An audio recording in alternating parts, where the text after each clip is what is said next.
Assalamualaikum warahmatullahi wabarakatuh. Hai anak-anak bunda yang soleh dan soleha, apa kabar kalian hari ini? Semoga kalian selalu diberikan kesehatan oleh Allah Subhanahu wa Ta'ala, dan semoga kita dapat bertemu dan belajar kembali di sekolah kita. Nah, sebelum kita belajar, mari sama-sama kita membaca doa sebelum belajar. Bismillahirrahmanirrahim. Raditu billahi rabbah wa bil islami dina wa bi Muhammadin nabiyya wa rasula. Rabbi zidni ilma warzuqni fahma. Amin ya robbal alamin. Pembelajaran tematik kita hari ini masih di tema 3, peduli terhadap makhluk hidup. Kita memasuki subtema 3, ayo cintai lingkungan.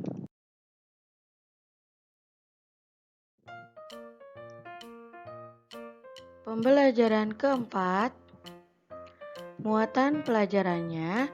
Yang pertama, muatan PKN KD 3.2 mengidentifikasi pelaksanaan kewajiban dan hak sebagai warga masyarakat dalam kehidupan sehari-hari. Yang kedua, muatan bahasa Indonesia KD 3.3 menggali informasi dari seorang tokoh melalui wawancara menggunakan daftar pertanyaan. Tujuan pembelajarannya, yang pertama, siswa dapat menjelaskan dampak tidak menjaga lingkungan. Yang kedua, siswa dapat membuat kesimpulan hasil wawancara.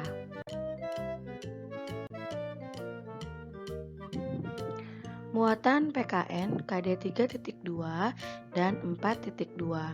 Dampak tidak menjaga lingkungan. Jika kita tidak menjaga lingkungan, akan muncul dampak yang dapat merugikan diri sendiri dan masyarakat.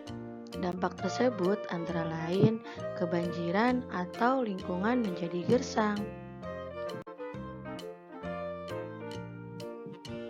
Dampak yang lainnya, misalnya membuang sampah sembarangan, maka mengakibatkan selokan atau sungai menjadi tersumbat.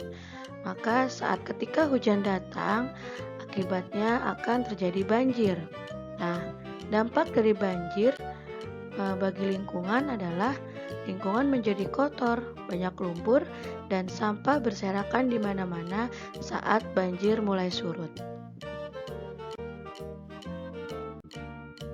Selain itu, banjir juga dapat menimbulkan berbagai penyakit seperti diare dan kekurangan ketersediaan air yang bersih.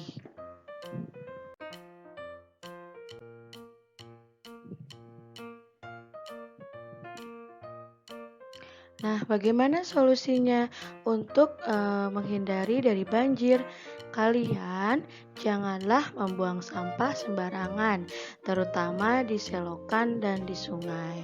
Nah, jika kalian menemukan tempat sampah seperti gambar ini, maka buanglah sampah pada tempatnya agar lingkungan kita terlihat bersih dan terhindar dari banjir. Dampak yang lainnya, di sini hutan yang gundul karena penebangan hutan secara liar akan menyebabkan banjir dan tanah longsor, dan lingkungan terlihat menjadi gersang.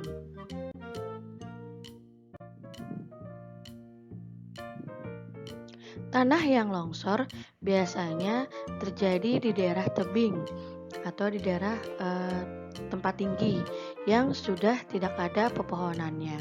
Nah, untuk mencegah banjir, hilangnya tempat hidup hewan, dan tanah longsor, kita tidak boleh menebang pohon secara berlebihan.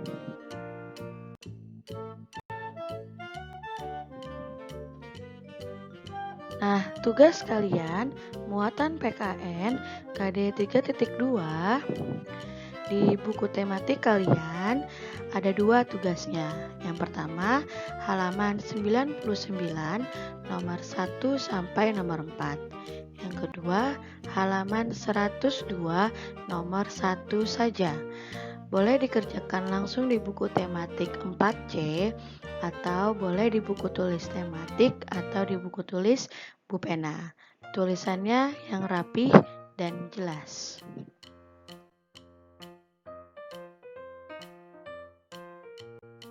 Selanjutnya, muatan bahasa Indonesia KD 3.3 dan 4.3, yaitu tentang kesimpulan hasil wawancara. Kesimpulan hasil wawancara merupakan keseluruhan isi wawancara yang telah kamu lakukan.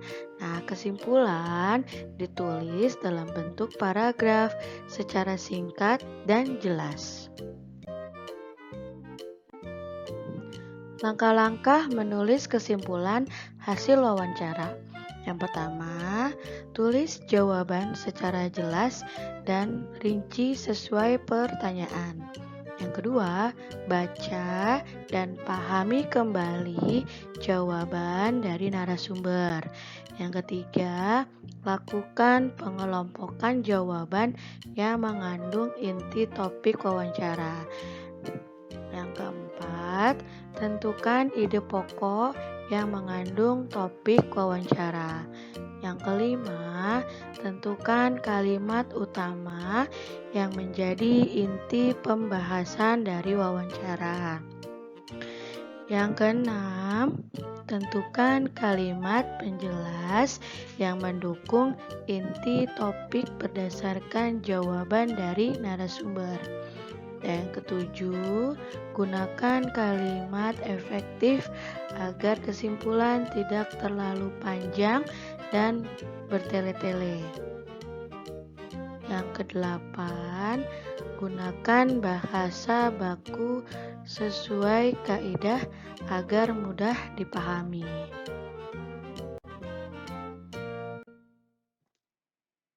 Hasil wawancara sebaiknya dipastikan kebenarannya dengan cara meminta tanggapan atau saran dari orang lain.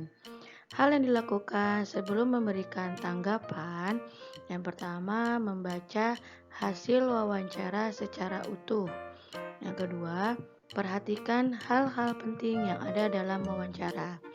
A. Ketentuan pertanyaan yang baik. B. Kelengkapan jawaban. C. Kesesuaian jawaban dengan topik atau judul. Gunakan bahasa yang santun saat memberi tanggapan agar tidak menyinggung orang yang meminta tanggapan. Contohnya, menurut saya, pertanyaan tentang jumlah anggota komunitas peternak kambing Etewa tidak perlu ditanyakan karena tidak sesuai topik wawancara, yaitu budidaya kambing Etawa. Alhamdulillah, pembelajaran tematik kita hari ini sudah selesai. Semoga ilmu yang Ibu berikan bermanfaat untuk kita semua. Kurang lebihnya Ibu mohon maaf. Wassalamualaikum warahmatullahi wabarakatuh.